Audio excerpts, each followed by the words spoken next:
Hare Krishna. We are beginning with the 17th chapter. There is some echo or what?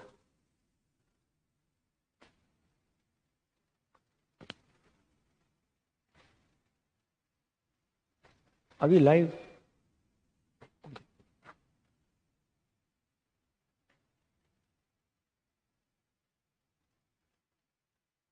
The divisions of the faith, entitled the chapter. There are three types of faith corresponding to and evolving from the three modes of material nature. Acts performed by those whose faith is in passion and ignorance yield only impermanent material results, whereas acts performed in goodness, in accord with scriptural injunctions, purify the heart and lead to pure faith in Lord Krishna and devotion to Him.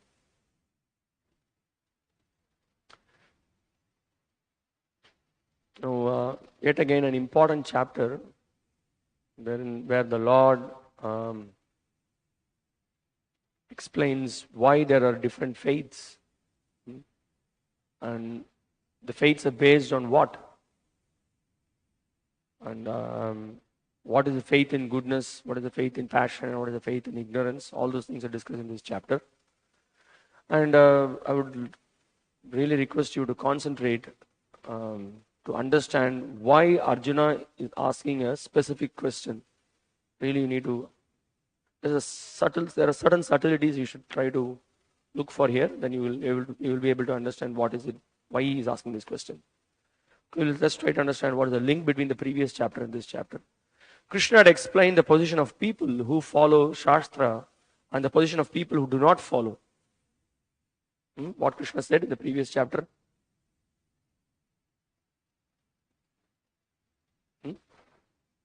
Chapter 16, at the end, what Krishna says. Yeah, Daiva, Asura, Daiva and Asuras. So how do you differentiate Daiva Sampat and Asurik Sampat? What is the quick difference? How do you see that both are, what differs both their characteristics? Yes, very simple point. The devotees or the Devas, they follow the scriptural injunctions. They accept the conclusions of scriptures. Whereas the Asuras, they outright reject the scriptures. For them, everything is simply to satisfy the senses. Okay, that's the point. So now Arjuna is asking, oh Krishna, what is the situation of those who do not follow the principles of scripture but worship according to their own imagination? Are they in goodness, in passion, or in ignorance? Now Arjuna in this chapter is referring to, already Krishna discussed about people who are following the scriptures. He called them as the Devas, and those who do not follow the scriptures are Asuras. And now here Arjuna is raising a question for people who worship with some faith. They have some faith, they worship, but they do not follow the principles of scripture. We will try to discuss more on this. So that is why Arjuna, after hearing this last two verses of the 16th chapter, is asking this question: what about these people who do not follow the scriptures, but they have some faith on something, and they do it very seriously, and they may worship some imaginary form of the Lord. Some imaginary form, may not be the Supreme Lord, may some imaginary form, or they may worship some demigods, they may worship some ghosts and spirits, they may worship some powerful men. Where are these people? Where do you categorize them? Now, there is some more discussion onto it. We will, as we discuss the verse, we will speak about it. Now we will see the divisions of this chapter. Faith in three modes. Faith in the mode of passion, ignorance, and goodness. Then within that, the important section forms the Arjuna's inquiry. Just on the question that is asked by Arjuna, Krishna elaborates in giving his answer.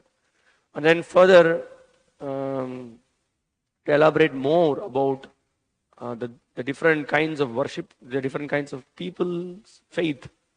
Also, it very much relates to the kind of food they eat. So food in three modes, verses 7 to 10. Then sacrifices in three modes. Several kinds of sacrifices people are engaged in. So that is also classified. And then austerities, several kinds of austerities people perform. Austerity in the mode of goodness, austerity in the mode of passion, and austerity in the mode of ignorance is also discussed. But also the kind of charity, you see, based on the worldview that we have, or based on the faith that we have developed, everything is classified based on goodness, passion, and ignorance. And then finally, what is the bottom line point? I mean, after having discussed about all these different kinds of faith, the categories of faith, all the different analysis that is being done, ultimately it is all meant for what? One has to, whatever may be the situation he is in, he should purify his existence. So, the last 5 verses, Krishna speaks about aiming at the Supreme. Om Tat Sat purifies all activities.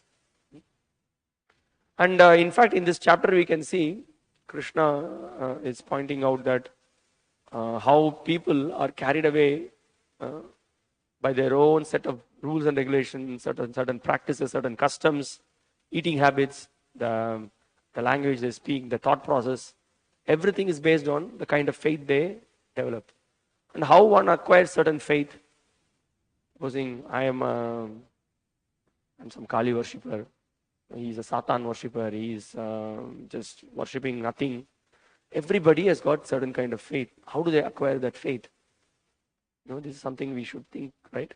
How a person is spontaneously attracted to something, but another person is attracted to something else. Yeah, that is the point. That's the point. So it's all, there is a link. There is a big link is there. Yes, based on the modes he's fixed into, but why he is into particular modes? Krishna already answered that in the 13th chapter, right? Karanam guna sangosyat sadasad yoni janmashu. Prabhupada discusses that in the verses that we're going to discuss. And also, after having analyzed people in different faith, the key factor is how this faith can be changed. A person is in some kind of faith, but then what is the turning point that can happen in one's life wherein a person in some kind of a faith takes to the proper faith? So we will discuss all those things in today's chapter. Okay, now let's go to text 1.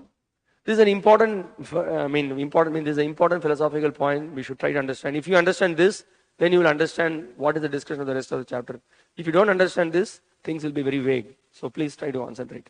Arjuna uvacha ye shastra vidhim utsrujya yajante shraddhayan vitaha tesham nishtha tu ka Krishna sattvam aho rajastamaha.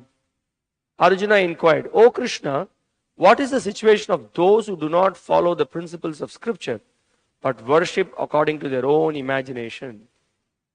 Are they in goodness, in passion, or in ignorance?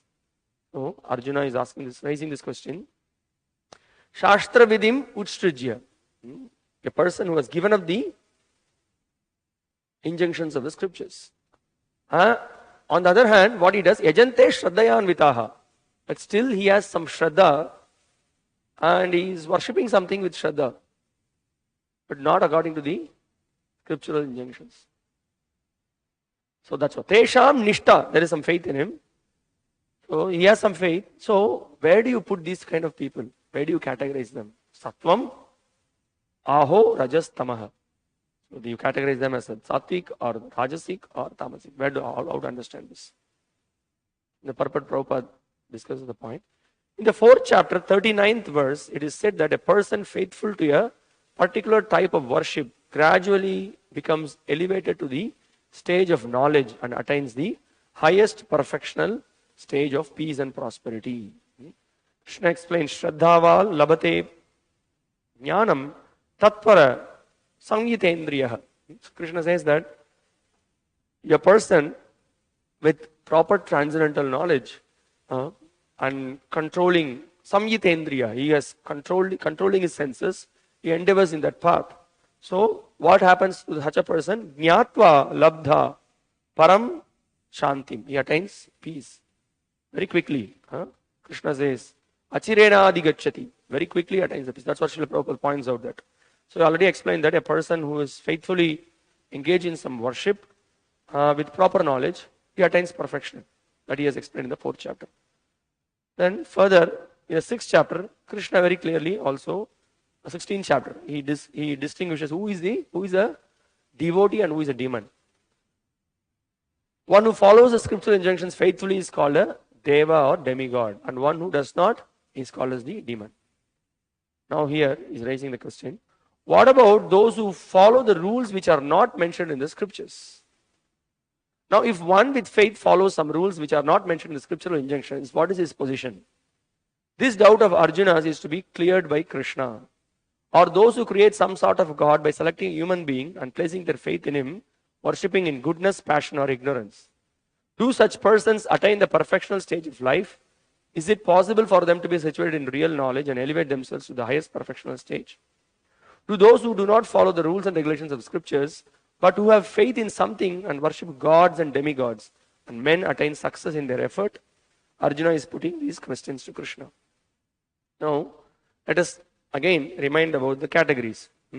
We have a category of people who follow the scriptures. They are devotees. They are devotees. And then there is again another category of people who reject the scriptures. They are demons.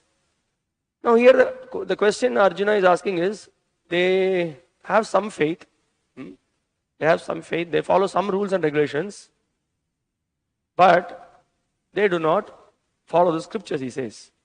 So when they do not follow the scriptures, where they should be categorized as? Asuras, no? So what is the point here? You see here, he's asking, Prabhupada is also in the translation is raising, who do not follow the principles of scripture, but worship according to their own imagination. So we also saw in the previous chapter that they have their own worship, they have their own gods. So then why this discussion at all is happening? Why this discussion is being raised here? Whether he is in sattva, rajas or tamas, we should just categorize as he being in ignorance and discussion is over, finished. Then why this question is being raised? Prabhupada hints and Prabhupada gives more elaborations in upcoming verses. We will discuss this. Again, I'm just putting it for you to think. Because you are able to get the point what we are discussing. So, but here, in one sense, it makes clear because here, the translation also, Arjuna's question is, see, also there is another category of asuras or those who have no faith. They don't want to work, they don't want to engage in any kind of worship. They don't want to follow any kind of vrata or anything. They simply want to enjoy the senses. Kama bhogartam, that's what they are interested in. Asuras, that is their aim. But then some imaginative gods, some imaginative worship, imaginative principles, many things they have. So Arjuna wants to know what it is all about. Okay, so let's see the commentaries of the previous acharyas as well. Srila Vishwanath Chakravarti Thakur, he says, after describing the asuric persons, you concluded by saying that giving up the injunctions of scripture, they do as they like and do not attain happiness in this life or the next. I have a question about this. Arjuna speaks this verse. You have spoken of those who give up scriptural authority and act out of personal desire, kama karataha. But what is the foundation of those who give up the rules of scripture and according to their inclination perform worship such as tapa yagya, jnana yagya, or japa yagya, but with faith, without desiring to enjoy as they like, shraddhayan vitaha. Is it sattva, rajas or tamas? So there are some people who are into this category, we are seeing some people who take up some process and they perform some austerities, they perform some sacrifice, and where do you categorize them? Okay, this is what Srila Vishnu Chakravarti and Srila Baladev Vidyabhushan Prabhu is pointing out.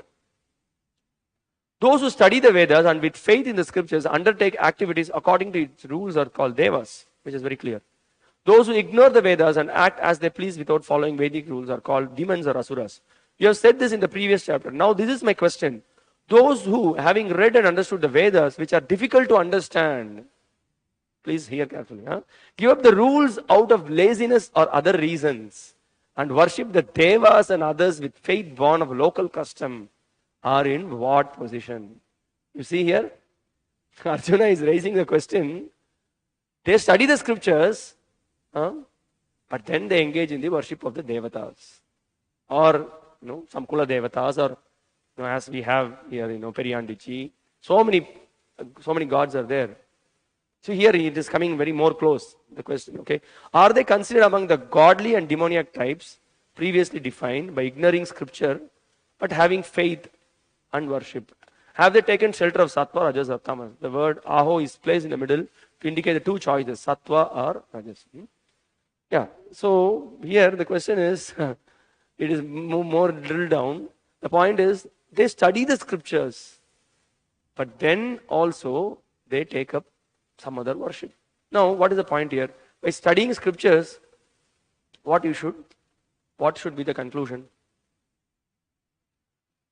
By studying scriptures, whom you should worship? Krishna. That is the essence of all the scriptures, to know Krishna, to understand Krishna, to worship Krishna. But you engage in some demigod worship. Already Krishna has discussed about this, no? In the previous chapters, yes. In the third chapter, he kind of encourages. He says that yes, you have to acknowledge the demigods, you have to worship the demigod, because by satisfying the demigods, then you get grains, and then you get rains and then grains. So that is all. They are representatives of the Lord. That is there. Then further, when Krishna established about his supremacy very more clearly and establishing how he is the cause of all the causes, all the demigods are his part and parcels. And even if you worship the demigods, the strength of worshiping the demigods actually is coming from me. Everything explained. And he said that Alpa Medasam. Don't engage in their worship. So very clearly. And then in the 9th chapter he says Avidi Purvakam. So now here Srila Baladev Vidyabhushan Prabhu is hinting the point here. You see in this commentary, same thing Prabhupada will also explain in one of the purports. We will see now. See here what he is saying. He says, those who having read and understood the Vedas, which are difficult to understand, give up the rules out of laziness. Is the point. They study the scriptures, study the Vedic mantras and everything, but they are not getting the point. And he says that maybe that's out of laziness. They study, but they don't really understand the meaning of it. So, and then they worship demigods. So, Arjuna is really pointing out where these people, where they are categorized. We'll again see the next verse, it will become more clear. Okay. So, Krishna answers immediately. Sri Bhagavan Uvacha Trividha Bhavati Shraddha Dehinam Sa Swabhavaja Satviki Rajasi Chaiva Tamasi Chetitang Shrunu. The Supreme Personality of Godhead said, according to the modes of nature acquired by the embodied soul, one's faith can be of three kinds: in goodness, in passion, or in ignorance. Now hear about this.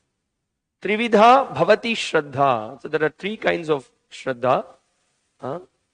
Dehinam Sa Swabhavaja. So one has acquired certain Swabhava, is embodied, a person is embodied. And that Swabhava and the Shraddha that he has developed is based on the Swabhava he has acquired. And that can be categorized into three: Sattvika, Rajasika, and Tamasika. Okay. Now you see Prabhupada straight hits the point here in this purport. At the beginning he clearly points out, those who know the rules and regulations of the scriptures but out of laziness or indolence give up following these rules and regulations are governed by the modes of material nature. So now there are two outright categories. One category is they outright reject the scriptures, but they have some kind of a faith. They have their own rules and regulations. But then those who follow the scriptures, they study the scriptures, and then still they take up the worship of the demigods. You see? This is what Arjuna's question is. Where to put them? What is this? Clearly say there are one is Devas, another one is Asuras. But then these kind of people who study the scriptures, also the other category is also there. They don't have their faith on scriptures, so they worship some imaginary form. But then they worship some other forms, which are also mentioned in the scriptures. But where do you put them? So that means what? They have not understood the conclusions of the scriptures. Out of laziness, they have not taken steps to hear it from a proper source or further go deep into it, understand what is the exact conclusion of the scriptures. That is the point here. So this is an important statement in Srila Prabhupada's purport. I'll read it again for you to understand this clearly. So those who know the rules and regulations of scriptures, but out of laziness or indolence, give up following these rules and regulations, are governed by the modes of material nature. According to their previous activities in the mode of goodness, passion, or ignorance, they acquire a nature which is of a specific quality. The association of the living entity with the different modes of nature has been going on perpetually. So we are being associated with particular modes in various bodies. So that is going perpetually, continuously this is happening. And as a result, we are attracted to something. We have a taste for something, we have a distaste for something.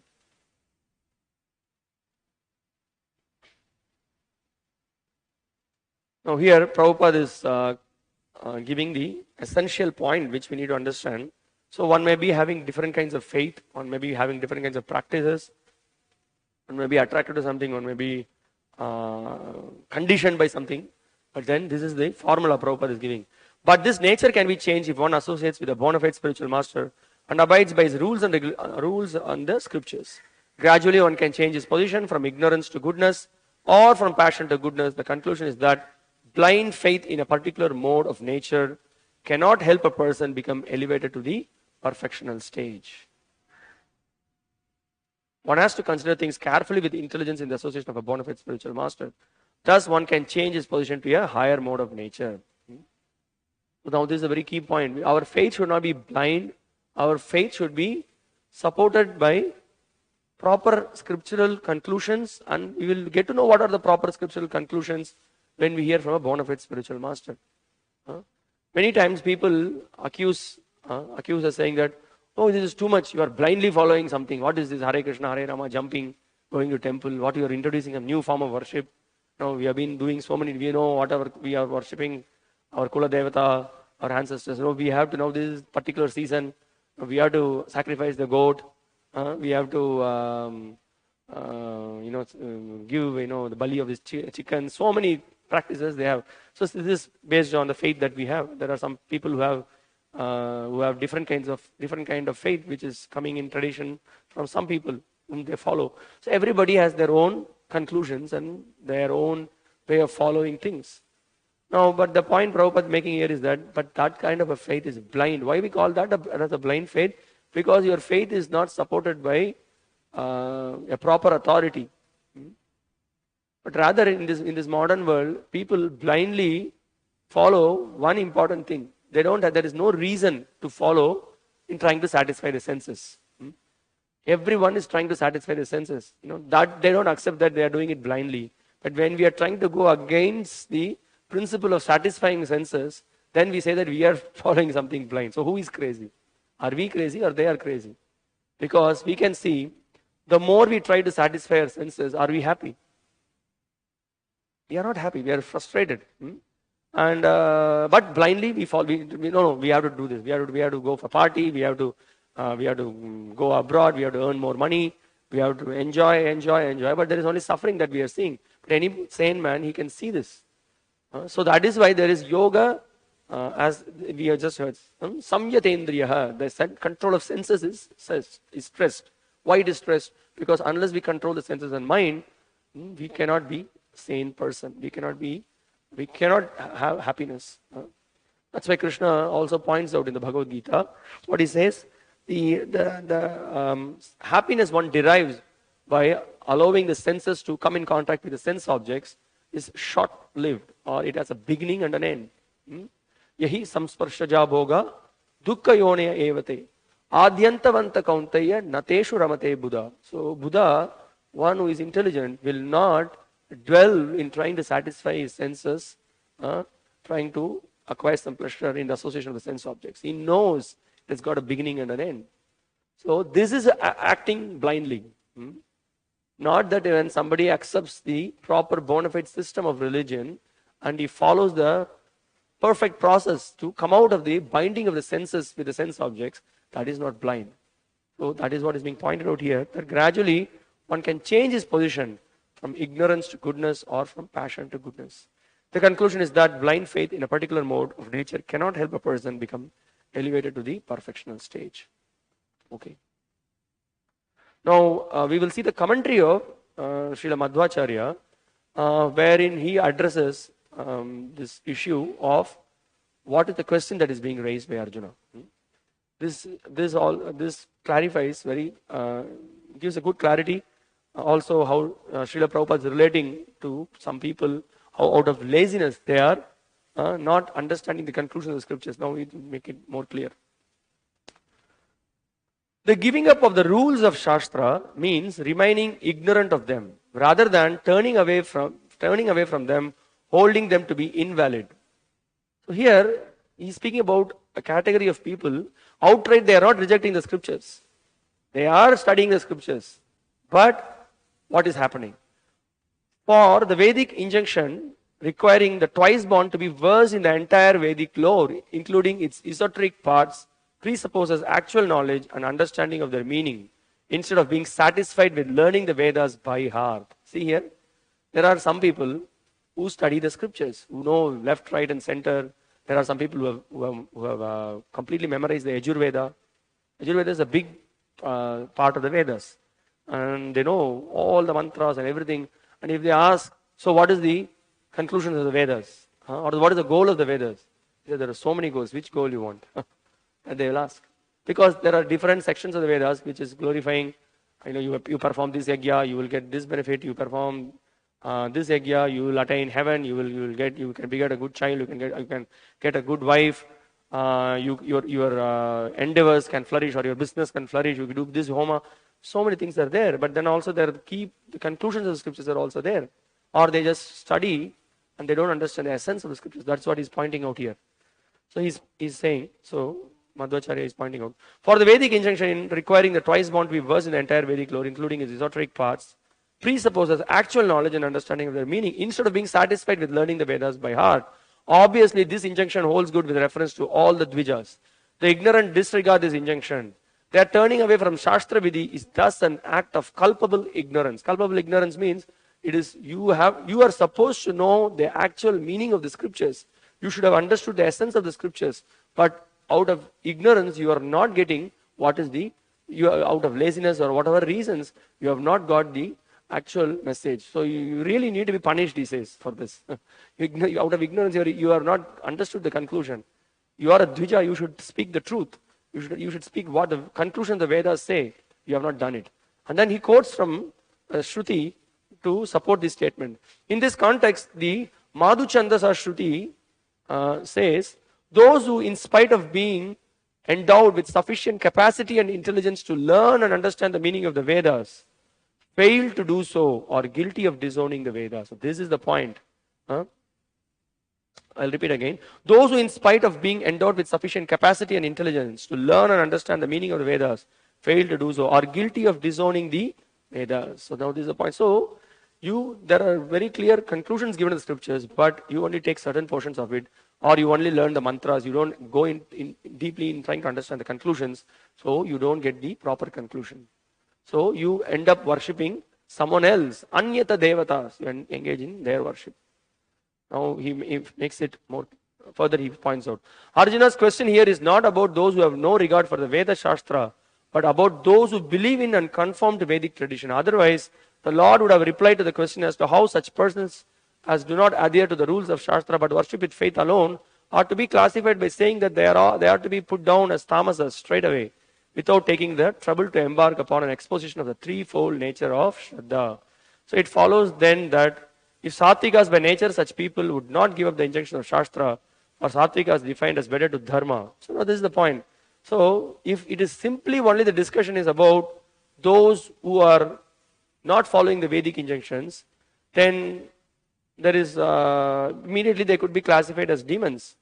But here Arjuna is also having the doubt that those who study the scriptures, they go into the study of the scriptures, but still they are not taking to the worship of the Supreme Personality of Godhead. Where do they categorize? And then, as Srila Prabhupada discusses in the purport, about those who are engaged in other worship, their own imaginary form of worship, they have some faith, they take up some principles, they follow some vratas, they follow some sacrifice, they engage in some charity, some principles they are having. But again, that's not exactly as mentioned in the scriptures. Okay? So these are the different categories that we see here. So Arjuna is asking, where do you put all of them? That is the thing. So now my question is, are you able to follow what we have discussed so far? Do you have any questions? Because this we have to be very clear. Why Arjuna is asking this question? If you are clear, then I will proceed. Do you have any doubts or questions? So Arjuna, to put it in simple terms, Arjuna specifically wants to know the people who are those who study the scriptures, but then why do they don't take to the worship of Supreme Personality of Godhead? That's one category. Another one, that they take up different imaginary forms of worship. And even we say different imaginary forms of worship also. Even demigods also are in that category. There are 33 crores of demigods. So many people are worshipping different kinds of gods. and they have different faith. Okay, so where do you put them in? Because we already discussed in the 16th chapter that the asuras are also, they are very stubborn. Their only goal is simply to satisfy their lusty desires. They don't want to dominate others. They don't want any kind of religion and like that. So that is why Arjuna raised this question. Is it clear? Are you able to? Is it okay? Thank you. Okay, now, so you can see here, similar point Srila Vishwacharya Thakur is pointing out. Oh Arjuna, first hear from me the situation of those who worship without giving up the rules of scripture. Why he has to say this? You see here, what Srila Vishwacharya Thakur is pointing out. First hear from me the situation of those who worship without giving up the rules of scriptures. After that, I will speak to you about the condition of those who give up the rules of scripture. Hear about the three types of faith which arise from swabhava, particular impressions from previous experiences. Now, when it comes to other worshippers, in the sense that they have some imaginary form, they worship some person or some other god or some other concept they have, and then they worship. They don't, those things do not exactly come in the scriptures. But on the other hand, if you see the demigod worship, it is also recommended in the scriptures, isn't it? The demigod worship is recommended in the scriptures. Now here when we read this commentary of Srila Madhvacharya, and also the point that Srila Baladev Vidyabhushan and Srila Prabhupada pointing out, they study the scriptures, but out of laziness, they don't understand the conclusion. It is very clear that these people, because of laziness and indolence, they do not take to the worship of Supreme Lord. Rather, they don't understand the real conclusions of the scriptures. So that is one category. Within the scriptures, they don't understand the conclusions of Bhagavan. And then outside the scriptures, they concoct so many different ideas, so many different principles. And then they have their own philosophy and own way of worship. So now that is what is being categorized. So Srila Baladev Vidyabhushan Prabhu is pointing out. Being asked, the Lord begins to speak. That faith by which one worships the devas and other beings while giving up rules of scripture because of laziness or difficulties should be understood to arise from virtuous and sinful impressions from previous lives. So why it is like this? It is swabhavaja. That faith is of three types, arising from states of sattva, rajas and tamas for the beginningless, unrelenting births of embodied souls in beginningless contact with the three gunas of Prakriti. They do not have the spiritual intelligence arising from scriptures taught by the devotees, which will allow them to change those impressions. So this is the key point. The key point is that everyone, when he is born, he has certain impressions, and the kind of association that he takes also further enhances those impressions. And also sometimes attraction goes to certain people because of the impressions that they have. So that is why for a change to happen in the life of a person, the association plays a vital role. What you hear, what you read, what you see plays a vital role. We have to be very careful. It may be a little scary, like we may be saying, oh, maybe, some in my previous lifetime, what I was. But nothing to worry. We already heard that the bhakti process is so powerful and devotees are so powerful.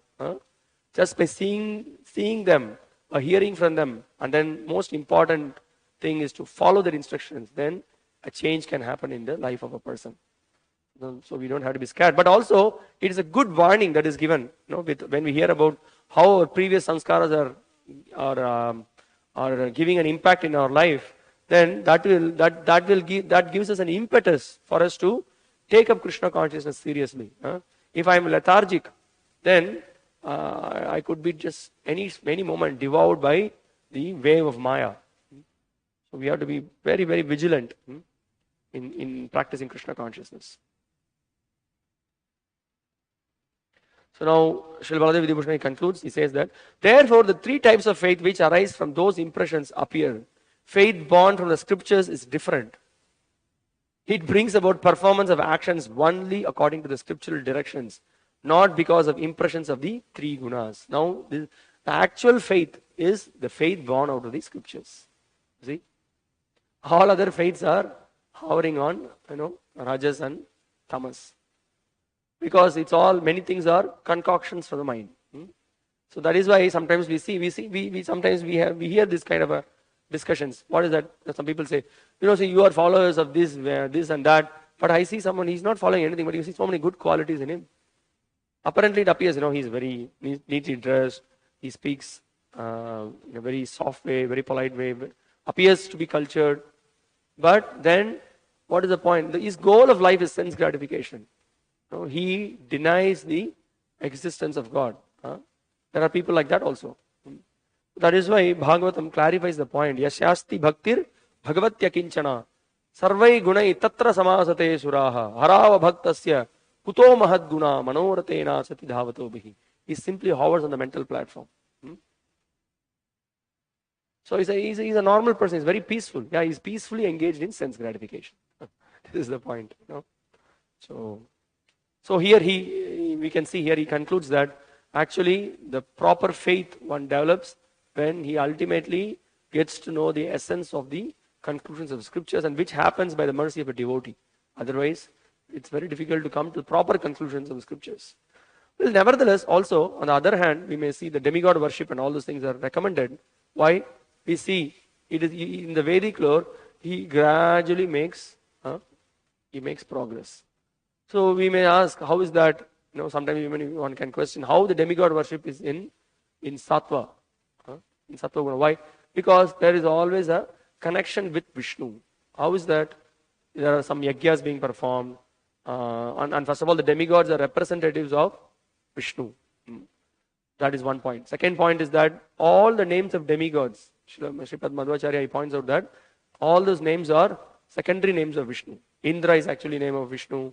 There are all Shiva in the Rig Veda says Satyam Shivam Sundaram. Satya means truth, Shiva means auspicious, and Sundaram means beautiful. So Shiva, the word refers to Lord Vishnu. Durga is again one of the names of Srimati Radharani. So like that, if you see the names of all the demigods, just the names also indirectly it purifies. But so then why don't we just engage in the worship of the demigods? But then Krishna says Avidhi Purvakam. We don't do that. So there's the point.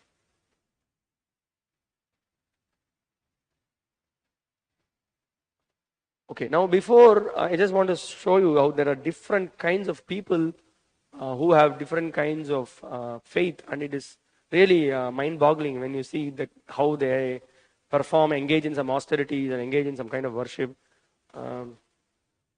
People are completely with full conviction they are engaged in some process, but actually they are in ignorance. If they show that kind of a determination in trying to take to the process of Krishna consciousness, by now they would have become pure devotees. It just reminds me of the story of Bilva Mangala Thakur, when he, you all know the story, but just to that one point, when he met his Chintamani and when she saw how he came all the way, crossing over the river, over the dead body, and then climbing the house, by holding to the snake, and when he came in front of her, she said, my goodness, the kind of this determination, if you have, seeing the beautiful form of the Lord and engage in His worship, rather than seeing my body, which is just made of blood, pus, and mucus, your life will be a big change. And then that made a big change. That was a turning point in Bilva Mangala Thakur's life. So similarly, if you just see the kind of the austerities and the kind of heavy tapasya they are engaged in, and you just it's sometimes you get you get nightmares seeing some of them. Okay, we'll see some of the pictures. I would just like to share it.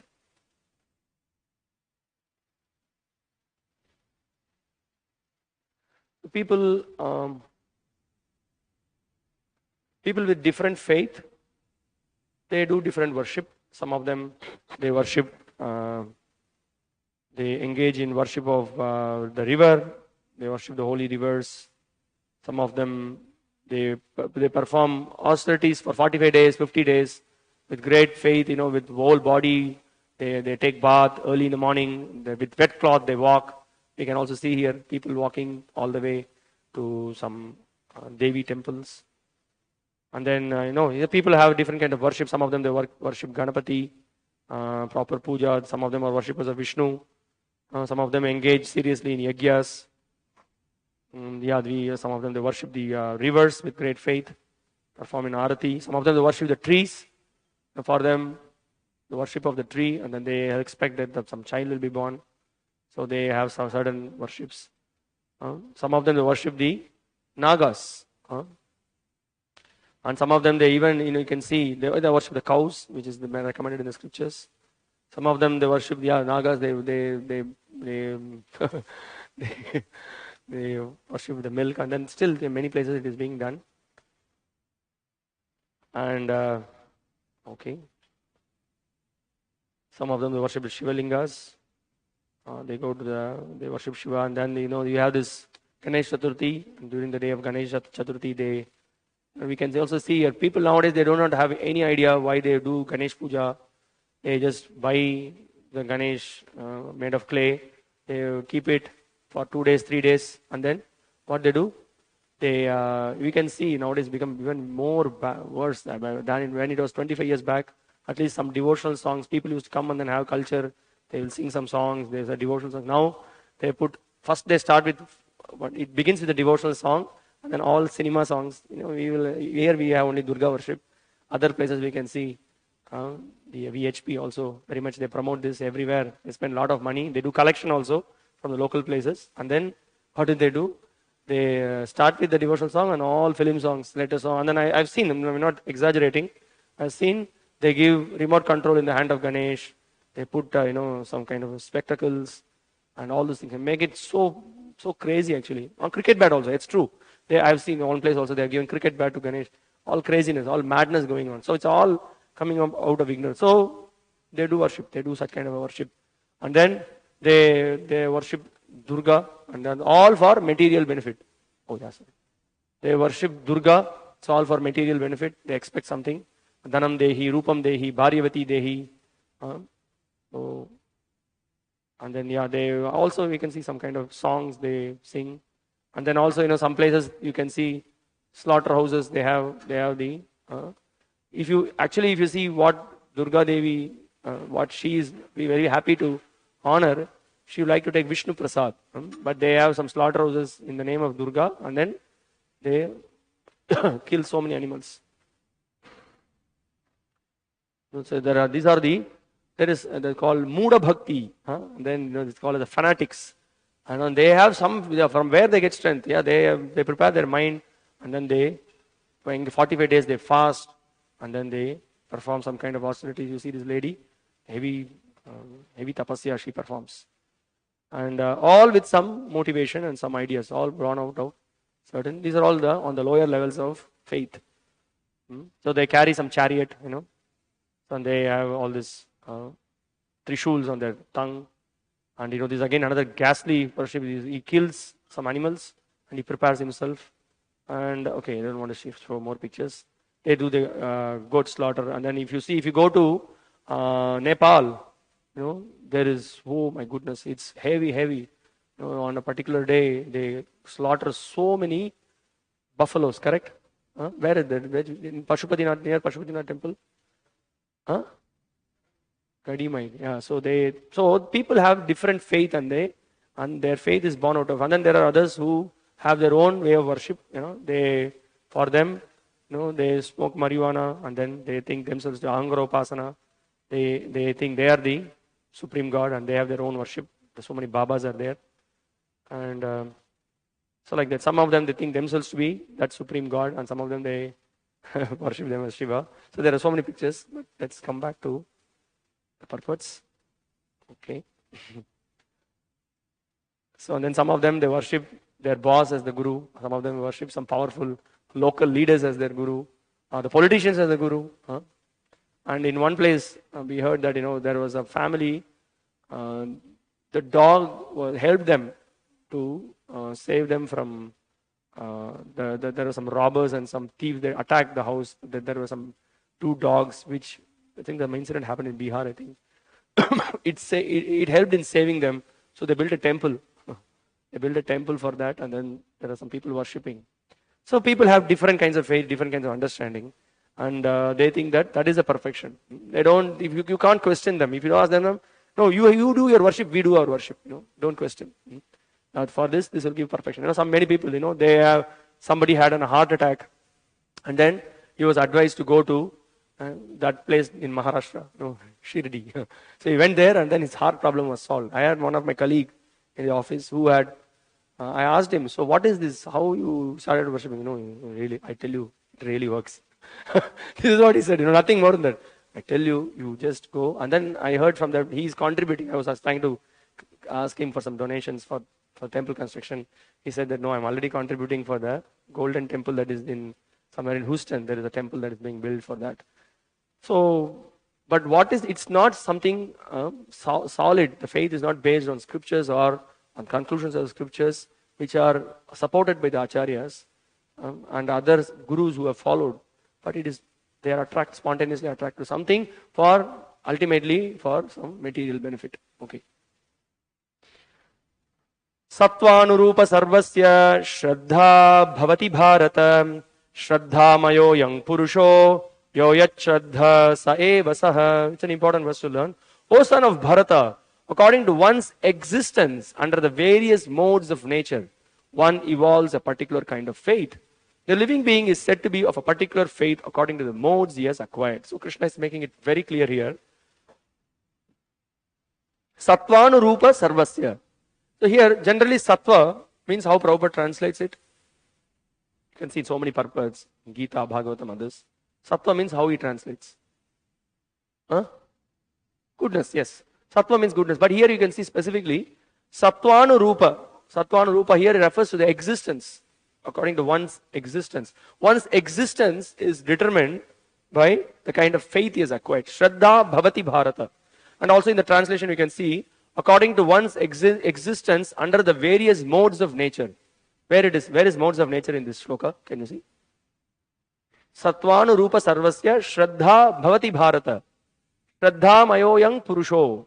Yoyat shraddha saeva saha. There is no modes of nature word at all here. But then, why Prabhupada writes modes of nature? Because the modes of nature that he has acquired from these previous impressions. Sadasad yoni janmashu. You see?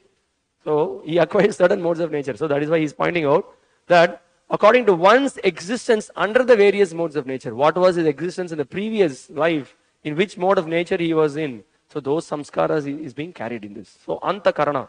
So, the internal senses of mind, intelligence, ego, we have the gross body and there is subtle body.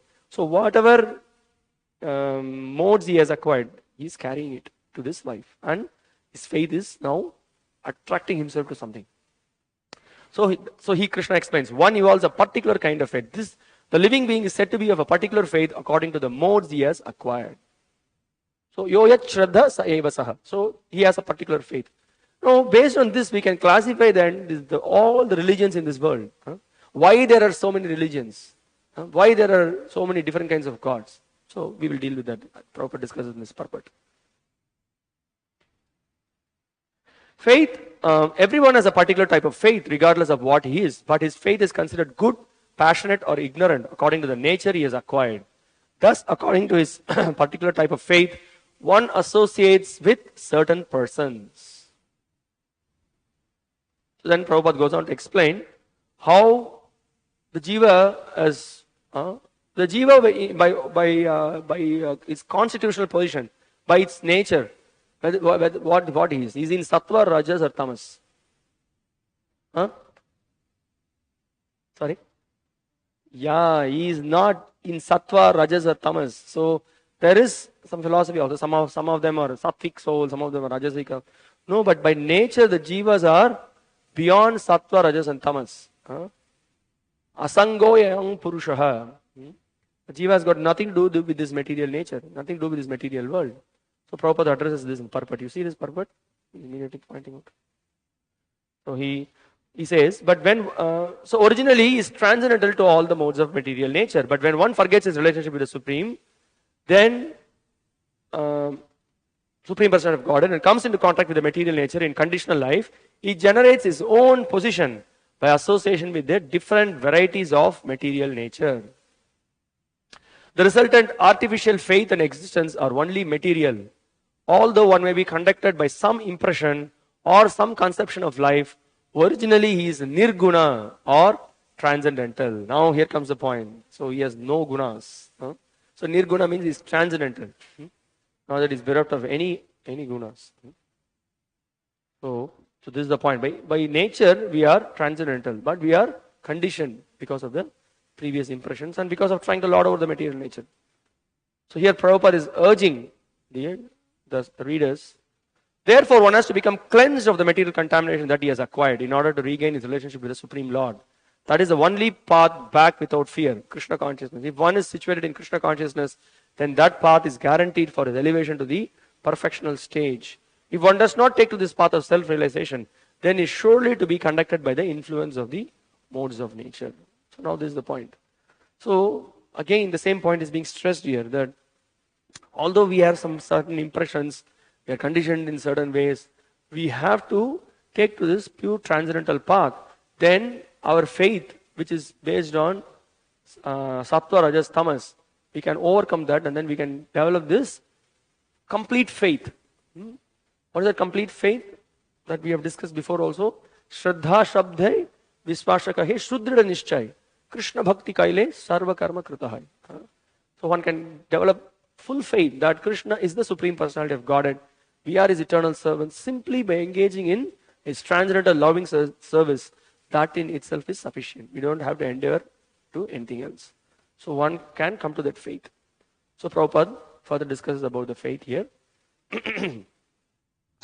Shraddha or faith originally comes out of the mode of goodness. One's faith may be in a demigod or some created god or some mental concoction. One's strong faith is supposed to be productive of works of material goodness. But in material conditional life, no works are completely purified. They are mixed. They are not in pure goodness. So even one may be in goodness, but simply being in goodness is not alone sufficient. Why? Anytime we can degrade, isn't it? Because even in goodness there is seed of Rajoguna and Tamoguna. So we have to transcend even the Rajoguna, Tamoguna and Sattva-guna. That's why in the Bhagavad, in the series of verses in the second chapter of the first canto, there's a very clear explanation given regarding how, by taking to the process of devotional service, one from Komal Shraddha, with little bit of Shraddha that he has, by giving oral reception to the transcendental message of the Bhagavatam and engaging in the service of the Bhagavata, one can transcend the gunas. Tado rajas tamo bhavo cheta etair. Tado rajas tamo bhava. How does it go? Kama lobha dayasche cheta etair anaviddam stitam sattve prasidhyati. So one becomes fixed in sattva, and then sattva is the platform from which he further raises himself. Evam prasanna manaso bhagavad bhakti yogatah bhagavad tattva vijnanam mukta sangasya jayate. So then he says that, so then by being fixed in sattva, then one is steady, and then from that he further engages in devotional service, and then he becomes prasanna manasa, becomes very peaceful. So Prabhupada further is pointing out, pure goodness is transcendental. In purified goodness, one can understand the real nature of the Supreme Personality of Godhead. Otherwise, not possible. As long as one's faith is not completely in purified goodness, the faith is subject to contamination by any of the modes of material nature. So how one can go to this pure goodness? Really, we need the mercy of pure devotees. Otherwise, you see, some people read the scriptures, still they are not getting the point. See, so important. That's why this verse where Sanatana Goswami is pointing out from Hari Bhakti Vilas, Avaishnava Mukha Udgirnam Putam Harikata Amritam Shravanam Naiva Kartavyam Sarpochishtam Yatopaya. So not that we hear from anyone and everyone. We have to hear from a bona fide devotee, Vaishnava devotee, wherein he is able to give the right conclusions of the scriptures. He can present to us what is our real constitutional position, how we have to engage in the worship of the Supreme Personality of Godhead, and how we have to please Him. That will only give us the perfection in life.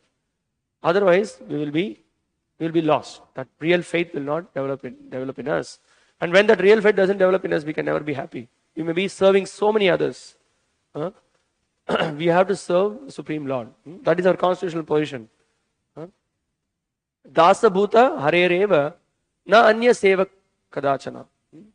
We are all the dasas. Dasas of Vishnu. That should be forgotten. So now, Srila Prabhupada is speaking here that what is actually required to be done. The contaminated modes of material nature expand to the heart. Therefore, according to the position of the heart in contact with a particular mode of material nature, one's faith is established. What is this? It is expanding to the heart. That means what? It is near the heart. Heart is pumping. Whenever it pumps, it goes away. Whenever it contracts, it comes near. There it is. The heart, sometimes when it is referred to heart, it is not something gross we have to think. Heart also refers to the mind. Mind, intelligence, ego. It's called antakarna, or the internal senses. So our internal senses becomes contaminated. That is what he's pointing out. So it should be understood that if one's heart is in the mode of goodness, his faith also is in the mode of goodness. If his heart is in the mode of passion, his faith also is in the mode of passion. And if the heart is in the mode of darkness, illusion, his faith is also thus contaminated. Now, with this background, we can easily understand why there are so many different kinds of faith. Prabhupada explains that. Thus, we find different types of faith in this world, and there are different types of religions due to different types of faith. The real principle of religious faith is situated in the mode of pure goodness. But because the heart is tainted, we find different types of religious principles. Thus, according to different types of faith, there are different kinds of worship. So, if whatever kind of faith that we have, we will appreciate that worship. So, very nicely, Srila Baladev Vidyabhushan Prabhu in his Prameya Ratnavali is pointing out the gradations of worshippers. And all the living entities are classified under this category. There are 84 lakh species. And out of the 84 lakh species, how many human species are there? 4 lakh species. Like Manushyanam Chatur Lakshanam. And so how that classification is done? Chatur Lakshanam. Chatur Lakshanam classification is done based on the consciousness the jivas are in. The kind of consciousness. So he says, Hari Charana Jushas Taratamyam Cha Tesham. So, Taratamyam means someone is on, there are gradations. The gradations are based on how much a person is closer to the lotus feet of the Supreme Lord. The more a person is close in worshipping the lotus feet of the Supreme Lord, he is considered to be he is graded on a higher level. The more he is away from the worship of the lotus feet of the Supreme Lord, he is considered on a lower level. So, this is the gradations he gives. So, everything we can classify. So, why there are so many religions? Actually, there is only one religion. There is only one God, one religion. All these different religions are based on the kind of worship people want to do, the kind of expectations they have. So, the topmost religion, what does it teach? What is the teachings of the topmost religion? Savai pumsang paro dharmo yato bhakti radokshaje ahetuki apratihata yayatma suprasidati. So, the topmost religion teaches love of God. This is what is the message of the pure religion. Religion means it re-establishes our connection with the Lord, and by that we develop pure love for the Lord, not to satisfy our own senses, simply to give pleasure to the Supreme Lord. That is what the pure religion teaches. Ahaituki, without any hetu, without any cause. What is in store for me? Nothing in store for me. How to please the Lord, how to satisfy Him, understand His plan behind His creation. What is my role in this creation? How can I give pleasure to the Lord? When one has come to this point of understanding, that is the perfection of religion. Apratihata, then he, without any cessation, continuously, perpetually, is engaged in the Lord's service. So, when one is in this consciousness, what kind of prayer he will offer? Na dhanam, na janam, na sundarim, kavitam va jagadisha kamaye, mama janmani janmanishware, bhavatad bhakti rahaitu tvai. Isn't it? He doesn't want money, he doesn't want followers, he doesn't want women, doesn't want with the choices of poetry, any glorification about himself. All he wants is to, birth after birth, engage in the service of the Lord. Are you getting the point? So this is the top class worship. Then, whenever any prayer is there, we can understand, okay, this is in what level. Then another prayer, before also, there is some appreciation of God, but all that appreciation is based on what? That you are given facility for my enjoyment in this material world. What's that mean? In the school, we used to have this prayer. All things bright and beautiful, all things great and small, all things wise and wonderful, the good Lord made them all. So everything is nice, so nice. God has made everything for me to enjoy. Animals are there for me to enjoy. Rivers are there, nice trees are there, hills are there, all for my enjoyment. This is the level of understanding. This is the kind of faith they have. So they see God as the order supplier. So this is again one level of faith. And then also in the Vedic style also, and then Prabhupada always points out, he asks, so love of God or love of bread? Oh God, give me daily give me bread. You pray to the Lord like this. Then what do in Hindus also? How do they pray? Dhanam dehi, rupam dehi. So like that we pray. So all these prayers you can categorize. Hari Charana Jushas Taratamyam Chatesham. So here Prabhupada points out that is why there are so many religions. So you are attracted by this kind of a faith. Okay, you take up this. So that is why Prabhupada. So the point is that we have to when we preach the message, the Sanatana Dharma, we preach the eternal truths. So we understand how to understand a person is closer to God based on the principles. We see that how much a person is closer to God. So the 4 principles of austerity, then purity, then mercy, and then what else is there? Cleanliness. So all these 4 principles, to the degree one follows these 4 principles, to that degree he is closer to God. So it is not a question of whether you are to which faith you belong to, how much you are closer to God. That's why Prabhupada said that you may be following a Christian faith, or you may be following an Islamic faith, or whatever faith. Are you a lover of God? That is the question. Are you your process, is it allowing to love God, or are you simply trying to please the Lord? Then if you say you are a lover of God, why are you killing animals?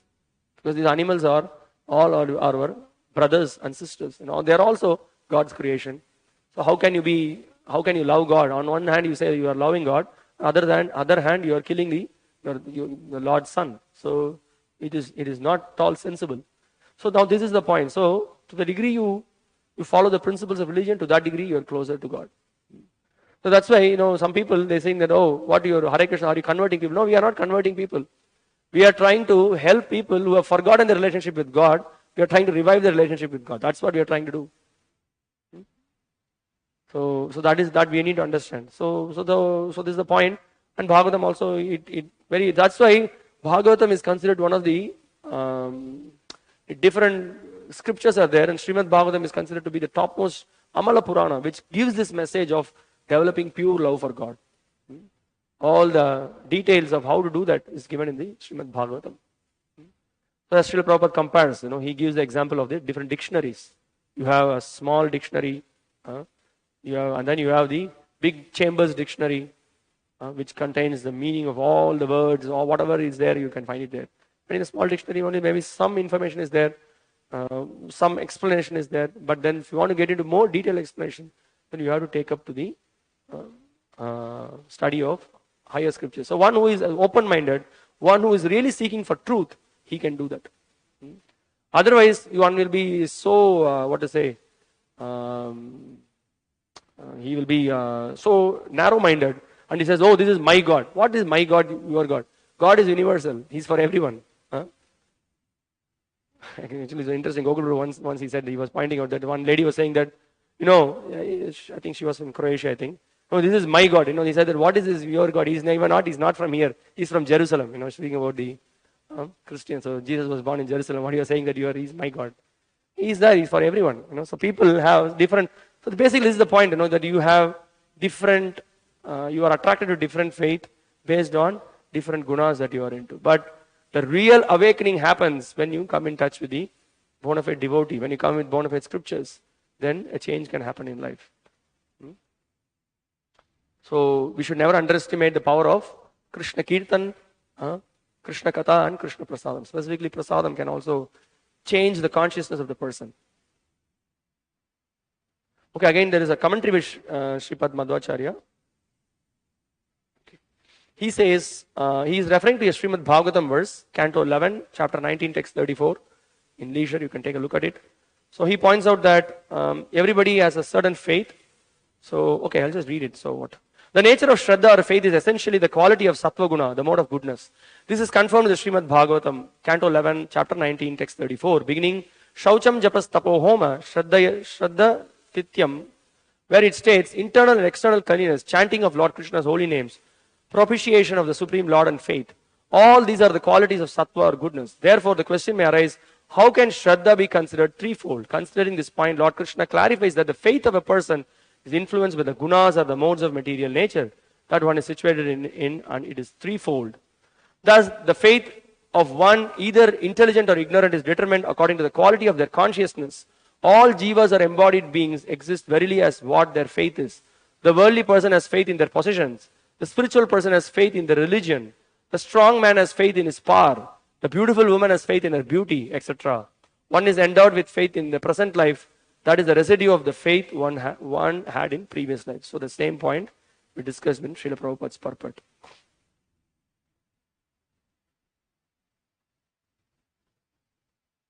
You see, he's also concluding the same point. He says, but in regard to those who adhere to the injunctions and ordinances of the Vedic scriptures and who are endowed with discriminative knowledge resulting from study of the Vedic scriptures as taught by the spiritual master, they are exclusively situated in Sattva, naturally. From Sattva and then they enter the Shuddha Sattva. So this is the point. So who can get this?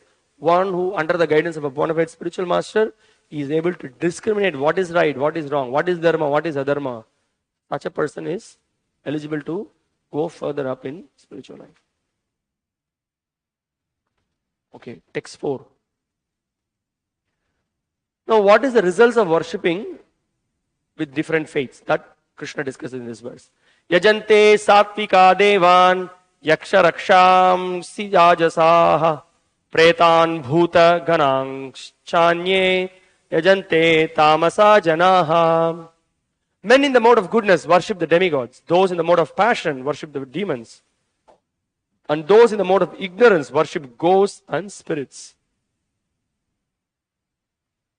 So according to scriptural injunction, only the Supreme Personality of Godhead is worshipable. But those who are not very conversant with or faithful to the scriptural injunctions worship different objects according to their specific situations in the modes of material nature. So even within the scriptural injunctions, it's not swapping. Okay, I'll manually do it. Okay. Yeah. So, so there are two categories as we discussed before. So there are some of them, they worship some imaginary form which are not within the scriptures. And they have some faith, they have some austerities they perform. And then another one within the, they with great faith and proper mood, they worship the demigods. So here Prabhupada calls them, they are in the, those who worship the demigods, they are in the, they are Sattvic worshippers. So those who are situated in the goodness generally worship the demigods. The demigods include Brahma, Shiva and others such as Indra, Chandra and the sun god.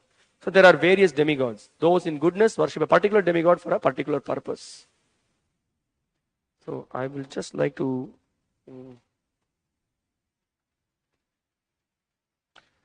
the worship of the demigods, and in the Bhagavatam also there are descriptions in the second canto wherein why some of them worship certain demigods. You can read those sections wherein certain worship of certain demigods gives them certain benefits. That is being described.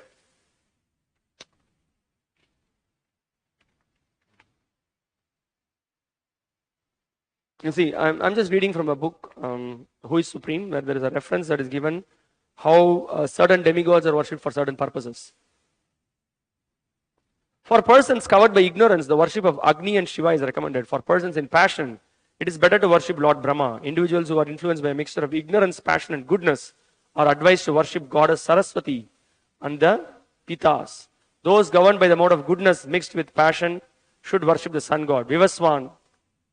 Persons influenced by goodness mixed with ignorance should worship Ganapati, and persons controlled by passion mixed with ignorance should worship the external potency, Goddess Durga. But for those situated in goodness, worship of Lord Vishnu is best.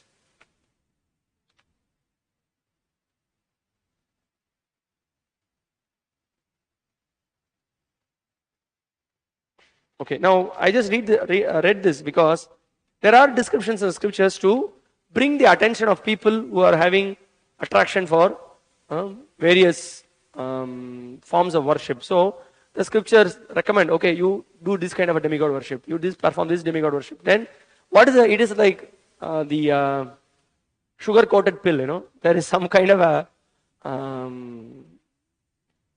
fruit that you expect, but then gradually, at least you are in the Vedic process, so gradually there is always some connection with Vishnu. Slowly you will purify. But we are not actually recommending this, okay? We do not recommend this. But it is the Vedas, if you see the whole study of Vedas, it accommodates all kinds of jivas. So many jivas with various faiths. Okay, here is a chance, okay. But then these are all the indirect forms of worship. Then we have the direct form of worship, which we repeatedly discussed during so far in the study of the Gita. Okay. Now, Prabhupada goes on to explain who worship the demons. Similarly, those who are in the mode of passion worship the demons. We recall that during the Second World War, a man in Calcutta worshipped Hitler because thanks to that war, he had amassed a large amount of wealth by dealing in the black market. Similarly, those in the mode of passion and ignorance generally select a powerful man to be God. So there are so many people, we have so many gods here. They right royally claim themselves to be God, and without any scriptural reference, without any qualities, they claim themselves to be God. There are some powerful men. The other day I said, there's a local minister here who they worship him as God. There was also one powerful, there was that person, who was this Veerappan, who was smuggling so much of sandalwood, and he was hiding in the forest. Some people worshipped him as God. So there are people with different faith, they worship. So Prabhupada says that according to the faith they take worship of them.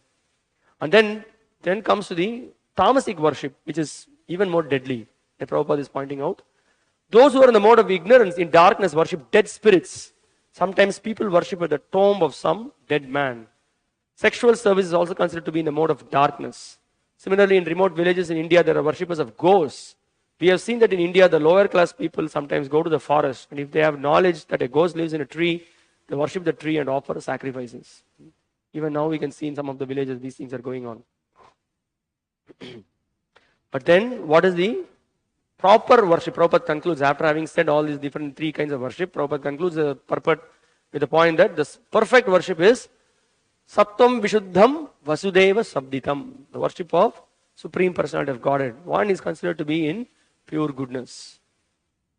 Having discussed that in this purport, Prabhupada speaks about, he takes the category of the impersonalists also.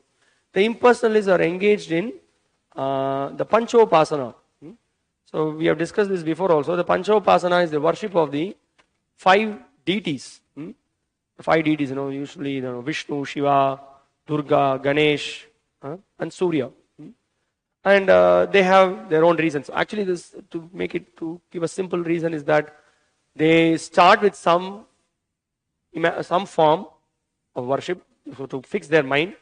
They begin with this concentrating their mind on one of the 5 deities, and then after that, they say that when they get little stability, what do? They reject these deities, and then they try to merge with the impersonal. This is their idea.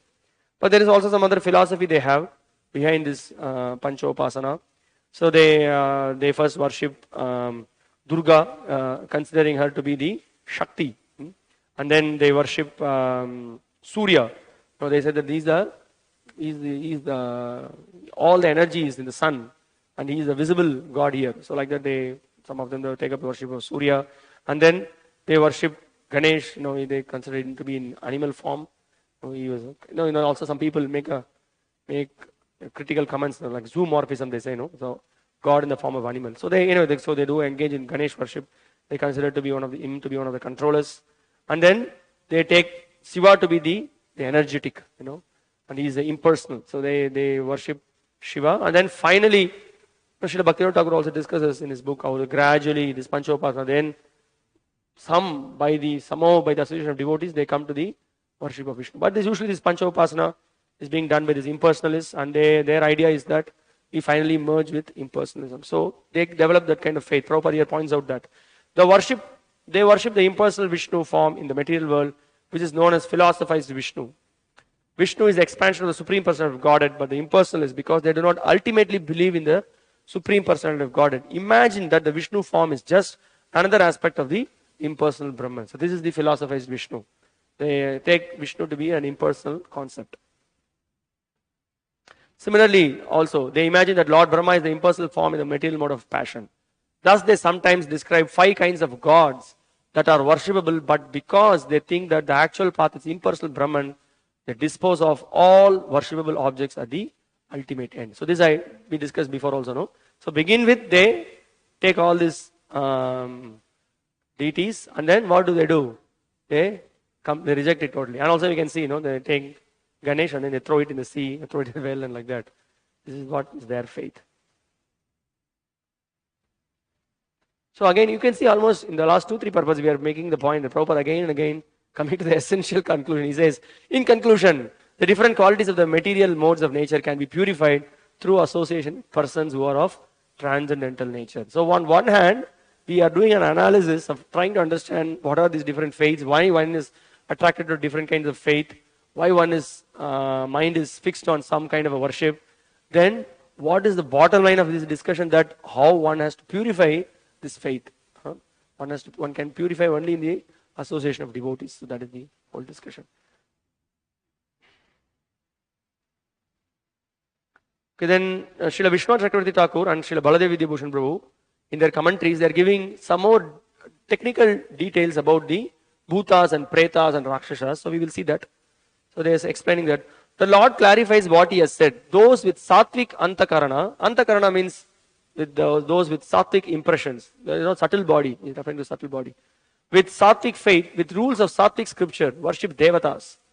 Because of having faith in those devatas, they are said to be deva. In the same way, those with rajasic and tamasic antakaranas take up such faith and worship rakshasas, and bhutas are pretas. So here, the bhutas are one category, and pretas are those. The pretas are those who have, those who have never followed the dharmic principles, those who have not followed the, they have not done their ritualistic rites, so they become pretas. There is another category of ghostly bodies, and are said and worship rakshasas and bhutas are pretas, and are said to be rakshasas and bhutas. So these are different categories he's giving, and so here he mentions the point.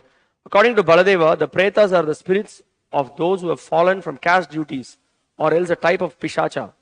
The bhutas are, according to some, the seven mothers are the followers of Shiva. This we have heard in Krishna book also. The followers of the bhutaganas, the followers of Shiva, they are called as the bhutaganas.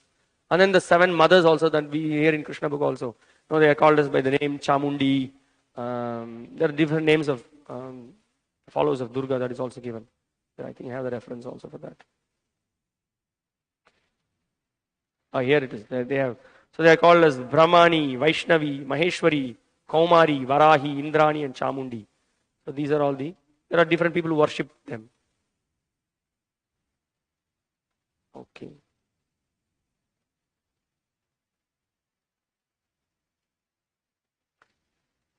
Okay, now let's go to the next verse. Srila Vishwanath Chakravarti Thakur, he points out, you ask the question, what is the position of those who giving up the rules of scripture but with faith and not simply enjoying as much as possible perform worship? Now here the answer, the Lord answers in 2 verses.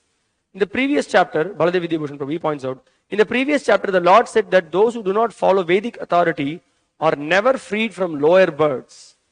This is confirmed now in 2 verses. Now again, he is in these 2 verses, Lord Krishna is emphasizing the point of how these the demons, how they engage in different worship. What are they? What do they? What practice they take up, and how they engage in severe austerities by voluntarily giving trouble to their bodies. That is being discussed now. Ashastra vihitam ghoram tapyante ye tapo janaha dambhahankara sangyukta kamaraga balan vitaha karshayantas sharirastam bhutagramam acetasah mang chaivantah sharirastam tan vidyasura nishchayan.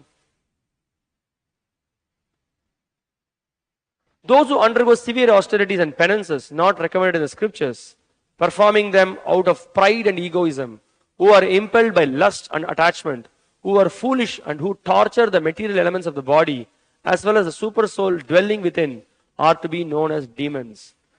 Now in the first 3 verses, while Krishna giving the answer in these 3 verses, now he explained about the different kinds of worshippers, those who study the scriptures and those who are out of the scriptural study. Now outright he is speaking about the demons and how he is going into the details of their kind of worship they are engaged in, how they perform austerities and penances and all those things. So he is giving details about that in this particular verse. So here he says, so there are persons who manufacture modes of austerity and penance which are not mentioned in the scriptural injunctions. For instance, fasting for some ulterior purpose, such as to promote a purely political end, is not mentioned in the scriptural directions. The scriptures recommend fasting for spiritual advancement, not for some political end or social purpose. So we see there are many politicians who perform. They say fasting. What? Hunger strike. Yeah. So we can see. Also, there are some politicians which we have many times seen. They will come, and then there will be when the press reporters and everybody come, there will be big slogans and shouting and this and that. And 2 hours he'll be there, and then after that suddenly there will be a break.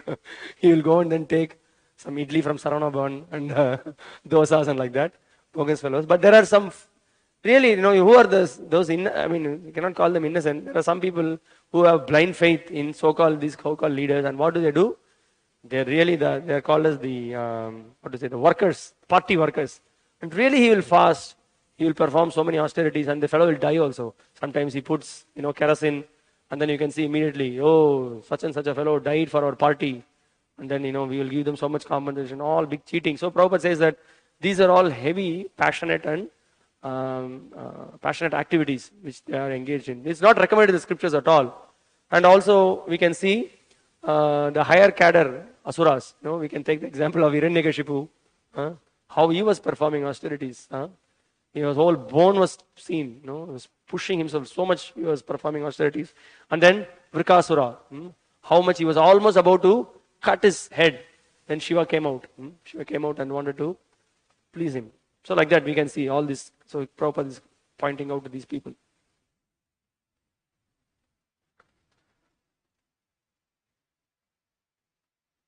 Now how they perform these activities for what? That is very clear. That was explained in the previous chapter also. He says, actually they act out of pride, false ego, lust and attachment for material enjoyment. We can just take all the case scenarios, and then you can see what is their motive behind it. They wanted a big position. They want to be the rulers of the world.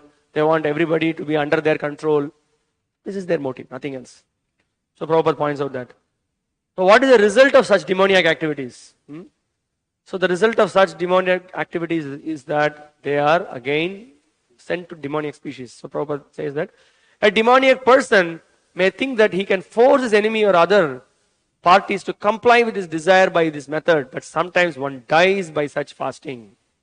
These acts are not approved by the Supreme Personality of Godhead, and he says that those who engage in them are demons.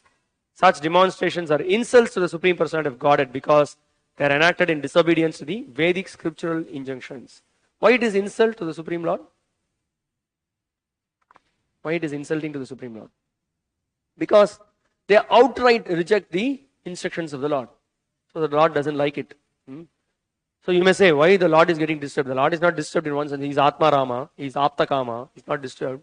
On the other hand, he feels pity for this, all these crazy people who are completely turned their face away from the Lord. So here, Srila Prabhupada gives the significance of the word achetasaha. Those who are not in such a position neglect and disobey the scriptures and manufacture their own ways of austerities and penances. So what do they? Because of their own, out of their own mental concoction, they start their own process of some austerities. There is some people of one minority faith. What they do? You have seen that they just take this strong rope and then they hit themselves very heavily.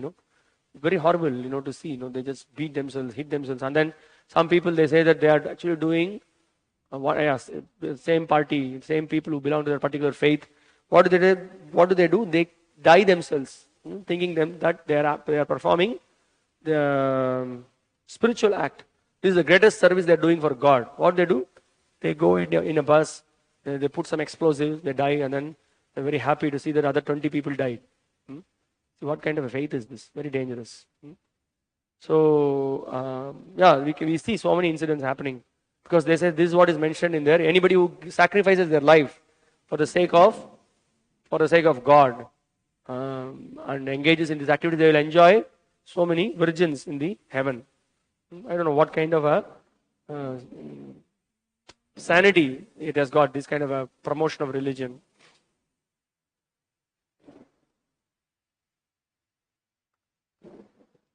Okay, Prabhupada further points out the destination of these demons. The Lord faces them. One should always remember the ultimate end of the demoniac people, as described in the previous chapter. The Lord faces them to take birth in the wombs of demoniac persons. Consequently, they will live by demoniac principles life after life without knowing the relationship with the Supreme Personality of Godhead. So that is an important point, no? Though Krishna explains in the previous chapter, he explains. Huh? So Muda Janmishu. So what do? They get into what yoni? Demoniac Asuru yoni is what they end up in. So now what is the hope for these demons? My hope is, if however such persons are fortunate enough to be guided by a spiritual master who can direct them to the path of Vedic wisdom, they can get out of this entanglement and ultimately achieve the supreme goal. So this is the thing.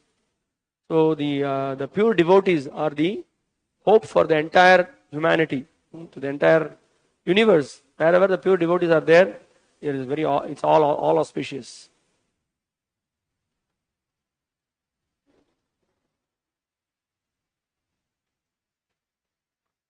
Okay, I'll just start with one more verse and then we will complete for the day. Now, so now Krishna goes on to explain about, now we saw that people with different faith based on Sattva, Rajas and Tamas. There are people in different faiths. Now, Krishna points out that their activities are very much related. Their faith is also based on the food they eat, the charity they perform. That is also a particular, when they are in particular faith, they eat particular food, they perform particular austerities, they perform particular charity. So all these things Krishna is going to speak about. So then we can see the entire world, why a person is interested in this kind of food, why he is interested in engaging in this particular austerity, why he is engaged in performing this kind of charity. We can see the world through the eyes of the scriptures. So Krishna shows us. And finally, after showing all these different kinds of faiths, he is showing that ultimately, you should try to attain to this supreme, because Krishna is our real well-wisher. Suhridam sarva bhutanam. Because he is a real well-wisher, he is showing all the pros and cons, and he is really urging us to be intelligent and take shelter of me. Attaining the supreme will be the final discussion in this chapter. So with that we will continue. So now we will see this verse number 7. As there are 3 different faiths, so people have 3 types of food and other items. Aharastvapi sarvasya trividho bhavati priyah yajnastapastata danang teshang bhedam imang shrunu. Even the food each person prefers is of 3 kinds, according to the 3 modes of material nature. The same is true of sacrifices, austerities and charity. Now here are the distinctions between them. Yajnas, tapas, tapa and dhanam. And then also the ahara. So 4 things are going to be discussed.